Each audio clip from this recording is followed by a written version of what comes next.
नमस्कार दर्शक बंधु, आसतु जानिबा 10टी वास्तु नियम। गृह मध्य वास्तु शांति निमंते प्रत्येक गृह उपकरण निर्दिष्ट दिग अनुजाई सजाई रखिले गृह मध्य थिबा वास्तुदोष किंचित मात्रा रे दूर होइथाय एवं परिवारर सदस्य मानकर उन्नति परिलक्षित होइथाय। आसतु जानिबा सेही 10टी नियम।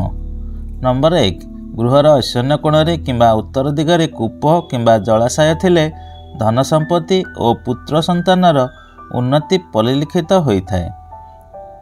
नंबर 2, आग्नेय कोण किंबा वायव्य कोणरे रोषेई करिले परिवारर उन्नति घटिथाय।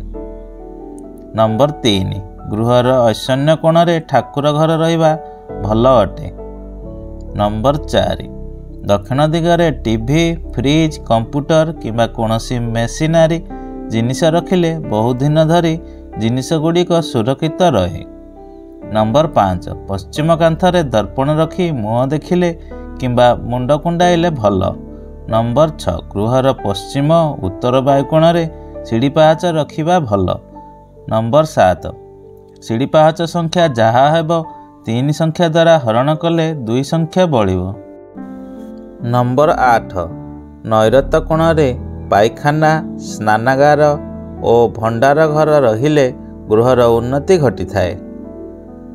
नंबर 9, छातर उत्तर पश्चिम किंबा दक्षिण पश्चिम कोणरे पानी टांकी रहिबा भल।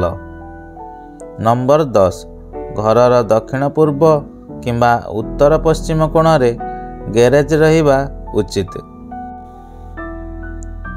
गृह मध्यरे वास्तुदोष रहिथिले प्राण प्रतिष्ठित वास्तुदोष नाशक यंत्र रखी संध्या समय सोरिष तेल दीप 100 दिन पर्यंत जालिले एवं माँ मंगला सप्तांग धूप सकाळे और संध्यारे घरे धूप देले गृहकर्ता तथा परिवारर उन्नति हेबा सह समस्त प्रकारर दोष खंडन होइथाय।